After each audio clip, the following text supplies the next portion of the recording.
What is education and what can education be? And if we're talking about a different kind of world, right? If we're talking about we teach kids these things to build a place that's going to be more equitable for all, that's going to be a place where everyone feels included and welcomed and all of those things, then we have to talk about the issues that undergird, because that's where we get kids to think about these things early and then think about what does that mean in their life and how they act in the world and how they choose to respond to things.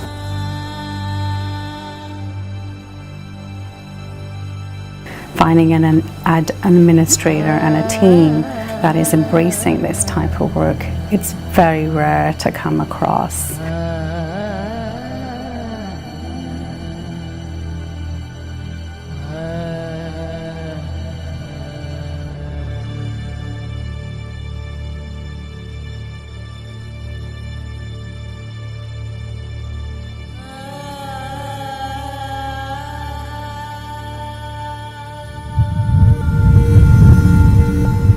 Teachers have a hugely influential role on a child's life. I mean, we often sometimes see kids more than their families do during the school year, and teachers can wield a lot of power. We can make a kid's day or we can really break it. The curriculum, as much as we like to think it's still not open-ended but not non-biased, it still is. And the fact that you've been talking about the residential schools and things like that that still aren't really talked about, which is starting to gain more momentum in addressing. I think the fact that as educators, that's something that we need to actually press that main envelope or press the button as much as we can to make those students question why. Because if we're not having them question why, then we're totally giving them a disservice as we're doing to our future society. Curriculum is everything that happens in a school, from what's on the walls to all of that we get to do and work with those ideas. How amazing, what a privileged position we have as teachers and educators. What we have perceived as a successful learner looks different in different places in this world. And one of the things we have perceived as a successful learner is that if you sit and you're quiet and you answer and you raise your hand and I can continue with my conversation without interruption, you are a good student. And if, yes, that's the word, compliance is it. And the information I give you is the information you must regurgitate back. And anything outside of this answer does not fit in this space. And we have done that. I walk into this space based on the life experiences that I have lived, in the body in which I've had, in the places in which I've lived, with the languages, the race, the gender, the sexual orientation, etc., etc., etc., that is who I am. And that's how my life experiences have been shaped. And I am but one person, and my worldview is not universal. Many resources that are supplied for our classrooms do not necessarily reflect the diversity of our city and of our own classrooms. Just in this school, we've been trying to collate some data of our 804 students here.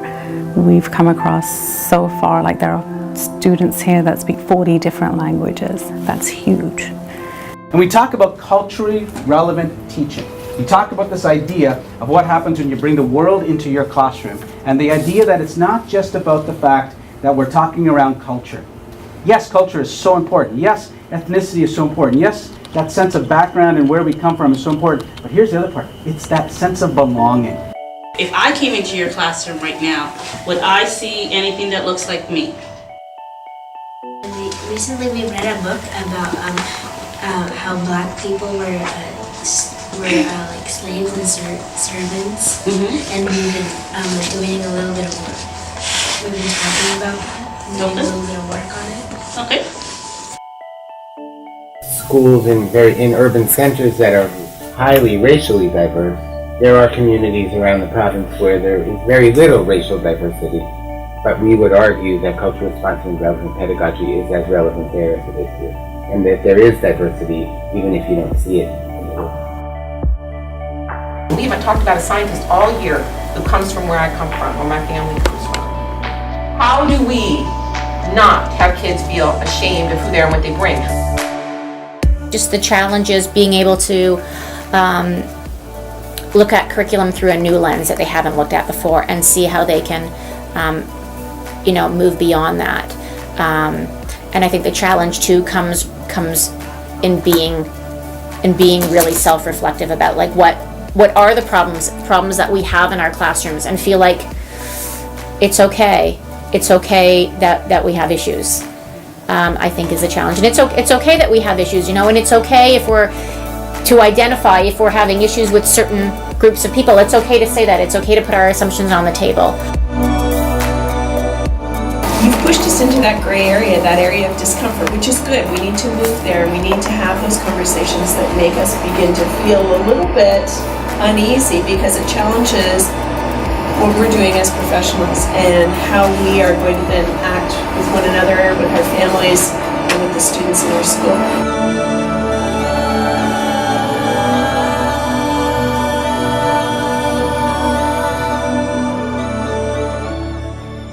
Welcome everybody to this first official session of this year-long journey. When we talk about an equity lens, sometimes someone believes that to engage in equity is just by reading books. And if I read books that looks like kids, or if I have books in my classroom that's diverse, then I'm doing equity. Sometimes people think it's activities. So the more activities I've included inside of my lessons, then I've accomplished this thing kind of like equity. I think for me, it goes beyond a lens. It's also a stance. It's everything you do. It's your belief system.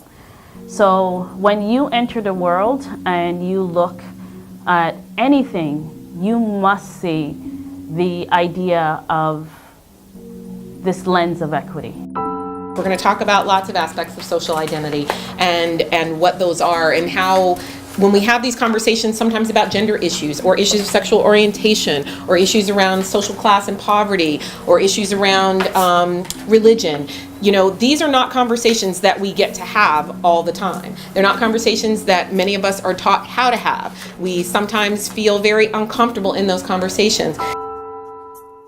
Even though they might not know, they might not categorize themselves right now, it's still important that we're showing them that there's value in all the different aspects of who they are and who they might see themselves as in the future. So like when they look back 3 years down the line and they now know, I associate as like a really strong girl who really likes hockey, that back when I was in kindergarten, I remember my teacher read a book about that, and that it's okay for girls to really like hockey or something. Even if now they don't realize that it means something to them. We're talking about what society maybe has told us a real girl is like, acts like, is interested in. So I'm to make it all the way through elementary school, high school, an undergrad degree, and never really be presented with those ideas, I found shocking. And I wish someone had brought that up sooner. I felt like the message I'd always received in life before that, from well-intentioned people, was that if you work hard in life, that's how you make it. So everyone's given an equal chance, and you work hard, and you make of your life, you know, hard work pays off. And no one really talked about all those other things that get in the way for certain people, and just power and privilege in general. Teaching like this is not neutral. That this means that we're teaching within systems that we know are systems where power and privilege play out. We're acknowledging that.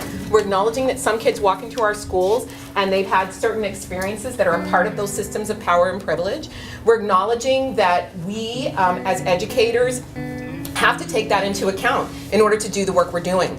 In effect, this type of pedagogical work is really a pushback to the systems that absolutely maintain the hierarchies of power and privilege and status quo.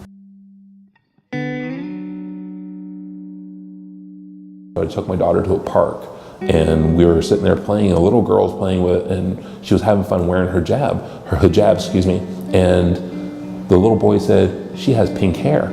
And then his older sister, who I assume his older sister, said, "No, that's just her hijab." And he's like, "Oh," and he just continued playing. So the fact that, you mean, with the kids, the fact that the acceptance and the fact that they're willing to learn and understand, us as adults, we could totally take a lesson from our kids to understand the fact that we need to accept the differences and, move on from there.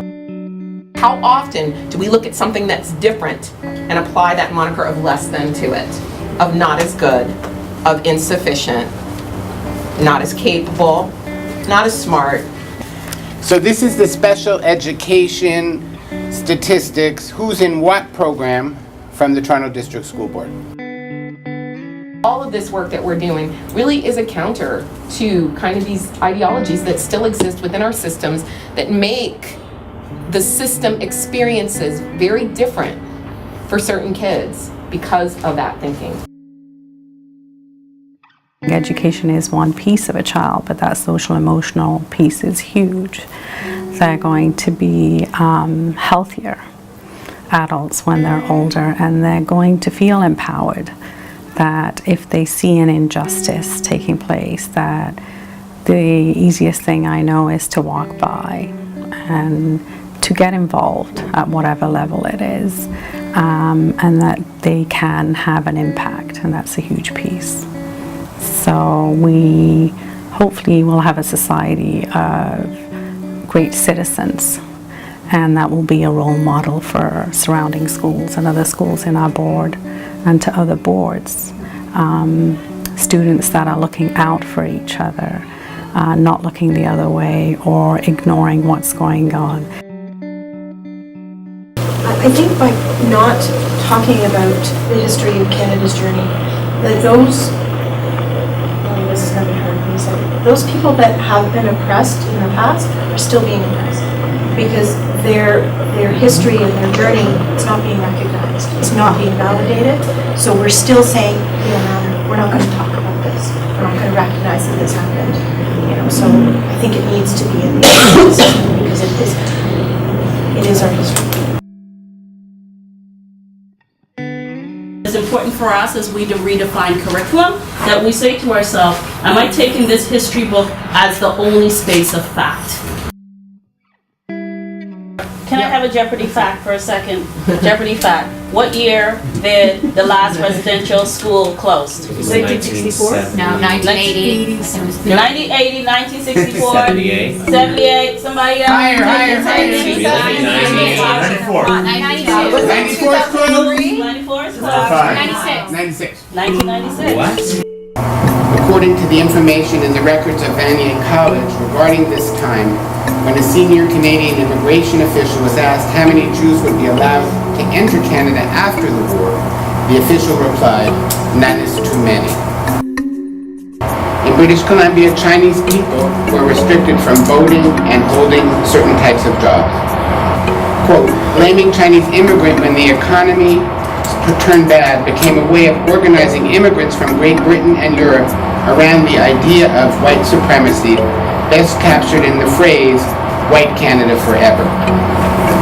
It's always risky. Every time we do anything when we're teaching in front of a class, we're taking a risk. So I had to think, how many of my students actually might have experienced some of this stuff? Are refugees? Am I harming them in the process of talking about this stuff? We debriefed it. There were lots of tears. People had lots of feelings. And we could talk about that, right? So it's really in how will you approach talking about this history with students? Sharing your story about who you are, like on a staff, and where you come from, I think that's a big thing, especially with your colleagues and your students, is to start conversations through stories.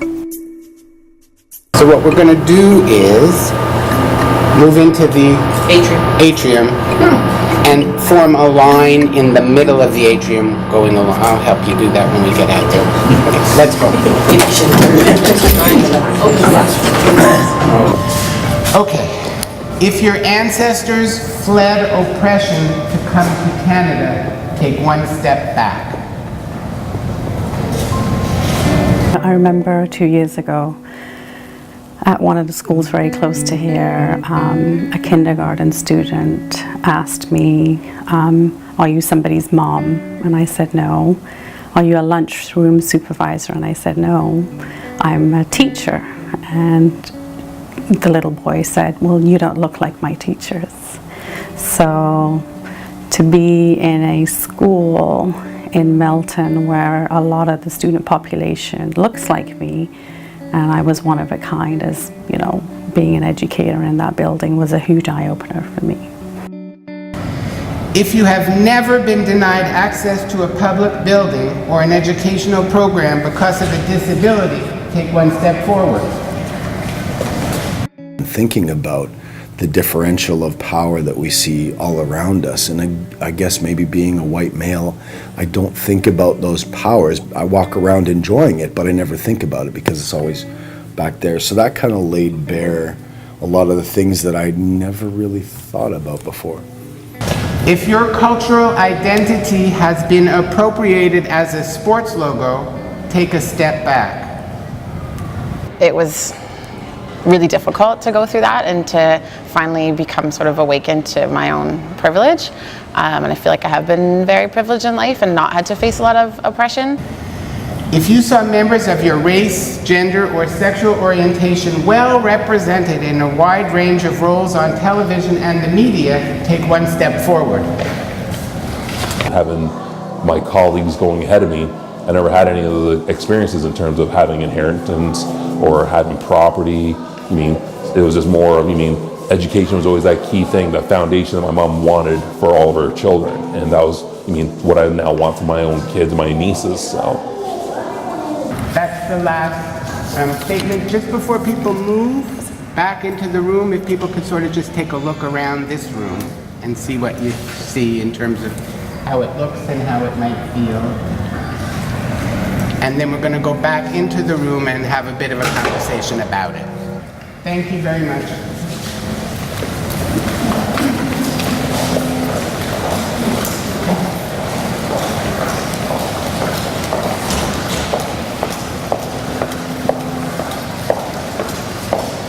I felt after I did that I have nothing to complain about, and did actually feel a little bit guilty about how I think poor me sometimes when I look around and think people are stepping back for these issues that I never would have in my wildest dreams thought that they had dealt with.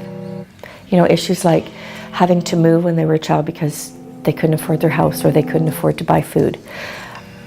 You just don't think of that when we live in a community where there's large homes, but we don't know what goes on inside of those homes. And it was an eye-opener for me. I think I only took 2 steps back, and that's nothing compared to some people. I think everybody should have an opportunity to do that. It's amazing, really, how the darker your skin, the further back you are, and the lighter your skin, the more. And so really, when you, at the end of groups where it's really quite diversely divided, people of color are here and the white people are here, and so clearly those experiences are based on those issues. How we relate, how the world relates to us and what happens to us in the world is connected to how we look and all those other things. But what does that mean when we're in a school where kids might step back on those? And how do we really understand that every day those kids, when they see that field trip form again for $6 and they're eating rice for dinner every night, maybe, right? We think about poverty in Ontario and some of the stats on that. So for me, it's just a reminder of those things. Our own worldview is limited, that people are stepping back and feeling the repercussion of that step back every single day. Moving forward makes people feel guilty, for sure. And I guess one of the things to think about this is that, when we're talking about issues of race or class or gender or sexual orientation, they're nothing about who we are or what we did. It happens to be where we were born, to whom we were born, and who we are in certain ways, but moving forward is not because of anything you personally did. Privilege is being accepted for who you are. Privilege to me is feeling equal to everybody else around me, and having a sense of belonging.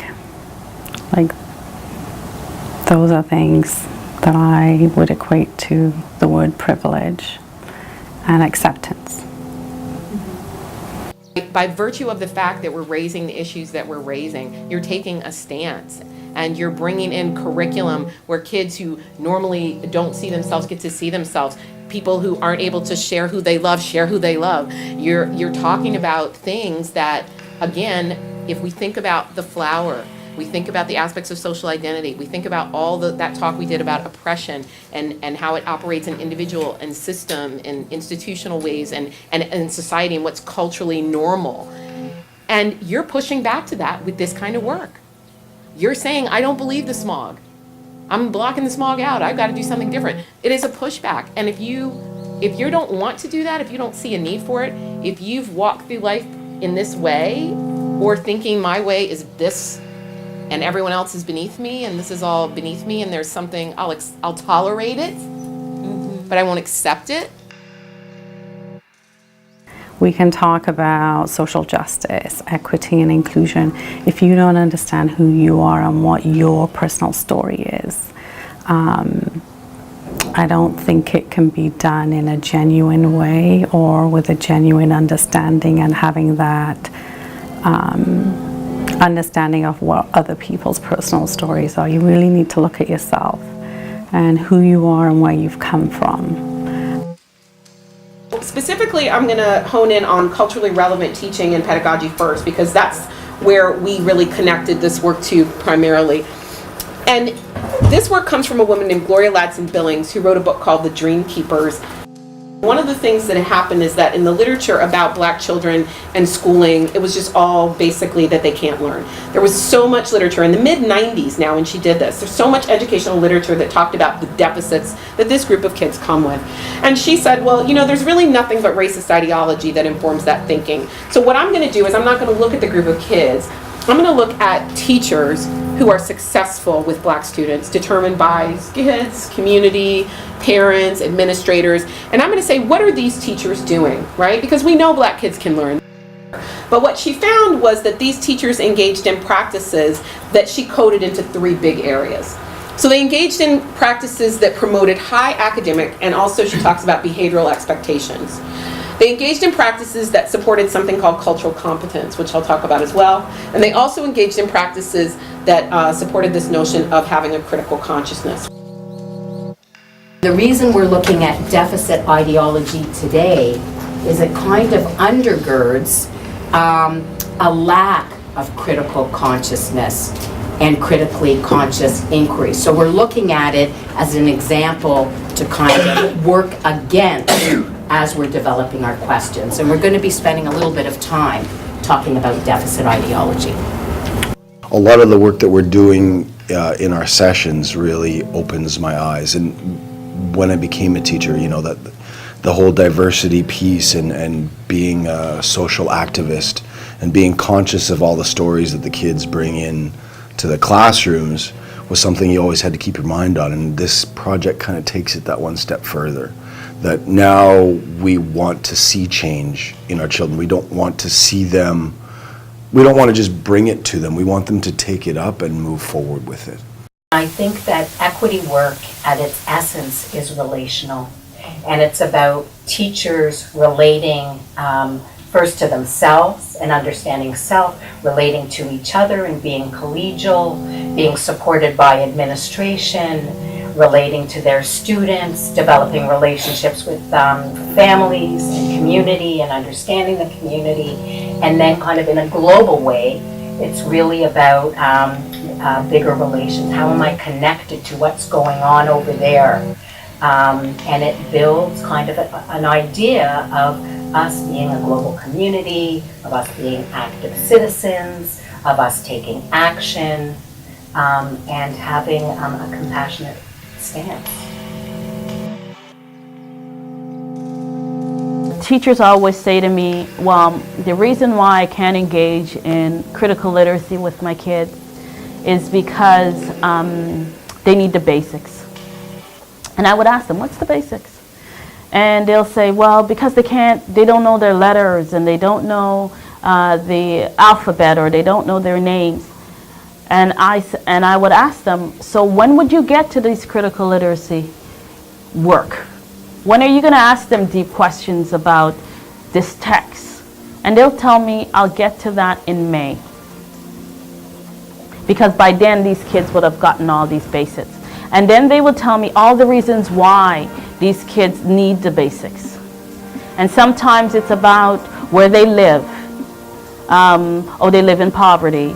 Or they'll say it's because their parents and their parents don't read to them. So everything deficit around students and who they are and where they come from. And these are the reasons as a teacher, I'm not going to do something as simple, what's expected in the curriculum, to make kids think about point of view perspectives around, synthesizing something, because I have to do that in May. Well, guess what happens in May? May comes and you're thinking about next year. And you're no longer thinking about, oh, let me start doing critical literacy now, or critical thinking. So you'll say next year, the next teacher is going to do it. And guess what you think happens? What is your big equity question for this year? What area is it around? Where's their voice? What kinds of inequities do they see? Right? We can present them with the difference between equity and equality and focus more on the equity piece, but what do they really see? How do we determine instructional importance by allowing student insight, bracket student voice, to drive the conversation?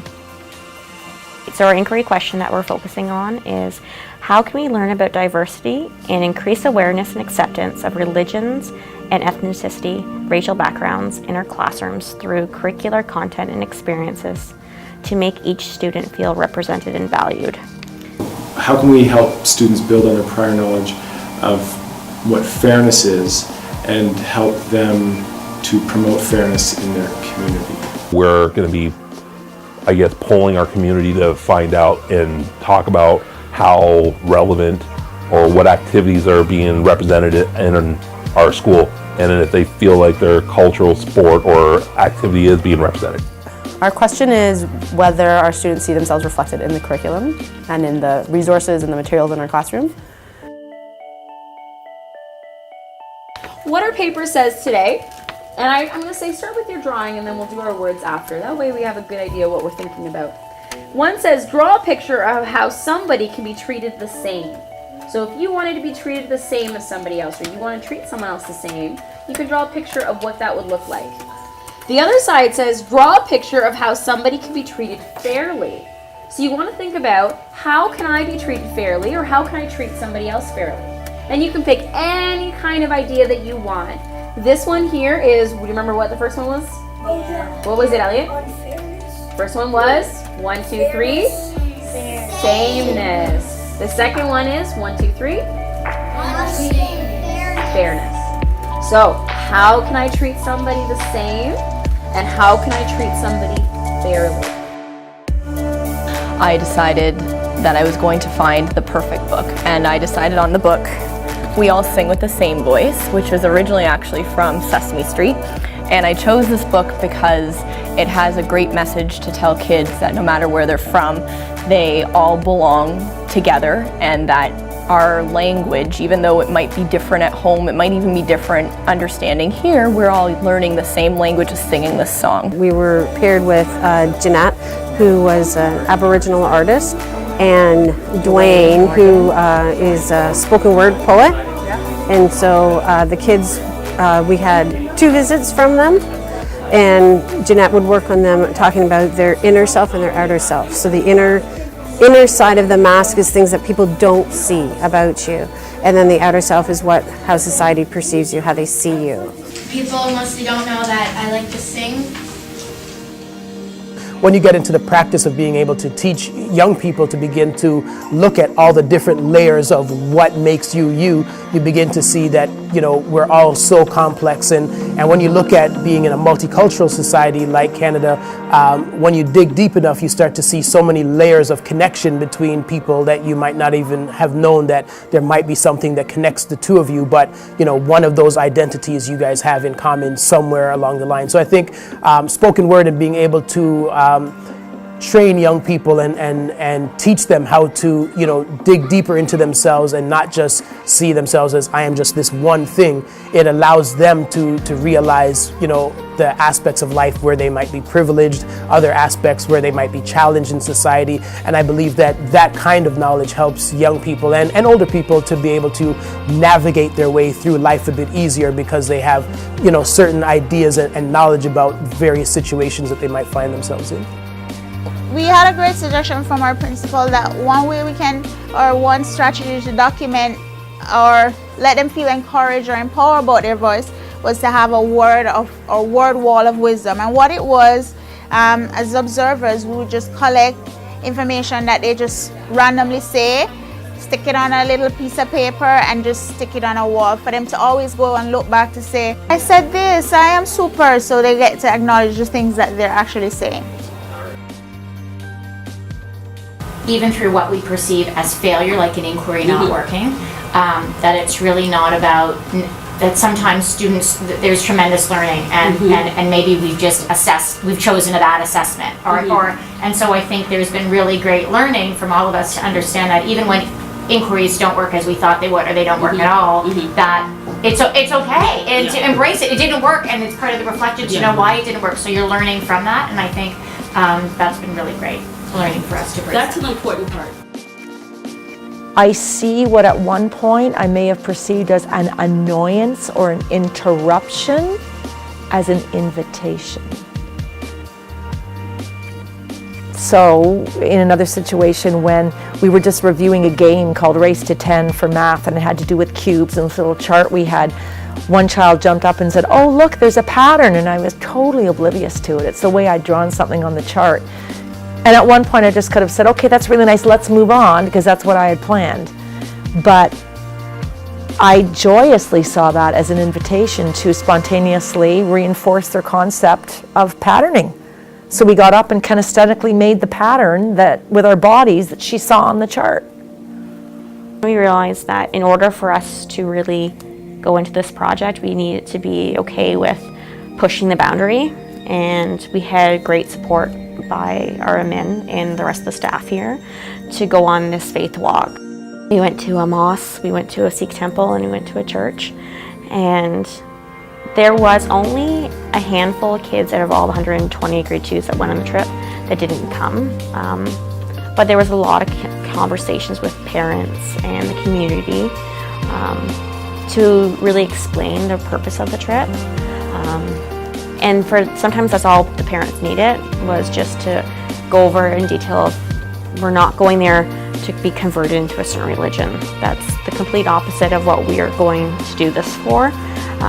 But we're actually going so the kids could develop an awareness of and a respect of all these other religions that some of the kids don't have a religion at all, so they don't understand why would people even go to this place of worship, or why is it an important part of the community. There's one aha moment, definitely. It's when we found out when we were going on this trip, and the trip was on a Thursday, and a lunch supervisor came to me on the Monday and said, I just want to let you know that there's some people in the community who are not very happy about this trip. I said, oh, can you tell me a little bit more? Because at this point I hadn't heard any negative backlash at this point. And she's like, there's a whole forum online, and it's about 60 pages of bashing back and forth regarding this trip. I said, wow, that's great news. And she just looked at me and said, she didn't know how to take that because she thought that I'd be concerned and worried. I said, wow, I'm really proud of that. And she was just so taken back that she didn't know what to say next because she thought I was going to have a different response. And she's like, oh. I said, that's great that they're talking about it. It's showing the tolerance levels of where people are at. And it's good to be having this discussion. And she's like, oh, okay. And she's like, are you guys going to stop the trip? I'm like, no, why would we stop it? This is good. It's showing you're making change. The reason I do this work is because I believe most of us as educators aren't. But I think the thing in doing this work is we have to make it accessible, right? And I think we have to create space for these kinds of conversations that don't happen outside of schools. Forget school. These things don't happen in just everyday life in our society. These kinds of conversations for people to really talk about these issues and work through them. You know, and many times we operate in our own silos outside of the schooling spaces. So the 90% that I do believe are open to saying, you know what, I don't know about that, hasn't been my lived experience, I'm not so comfortable. Oh, but let me work through my bag of stuff. We all got our stuff, my attitudes, dispositions, prejudices, we have them. Let me work through that. Let me play with that. Let me be uncomfortable with that. People have to be willing to be uncomfortable with it. Let me be uncomfortable with it. And, oh, here's some curriculum pieces that really can tie in. Oh, this can be brought in so it's not an add-on. Because right now, a lot of places, people see this kind of work and say, oh, it's an add-on. It's extra because I have to do dot, dot, dot, dot, dot. Look at all these expectations that I have to meet as per my curriculum document. It definitely can't be an add-on, right? So, equity, inclusive ed, culturally responsive pedagogy has to be embedded just in what you do, which I think is what this new school is trying to make it. So it's not an add-on, it's not an extra. It's getting the right group of people together with that vision and making sure it's embedded in all that we do. Otherwise, it's not genuine. If it's just added in or remembered in certain grades or acknowledged at certain times of the year, it certainly has to be embedded in what the school culture is all about. I think when you start giving children an opportunity to make some decisions about what they're learning and how they're learning it, and that they can do that, that's a huge empowerment piece. It empowers people, it empowers our children. My skin is as tan as sand. I have curly hair like a bush. I play hockey like Sidney Crosby. I am a male like my father. I love hockey like my mom loves me.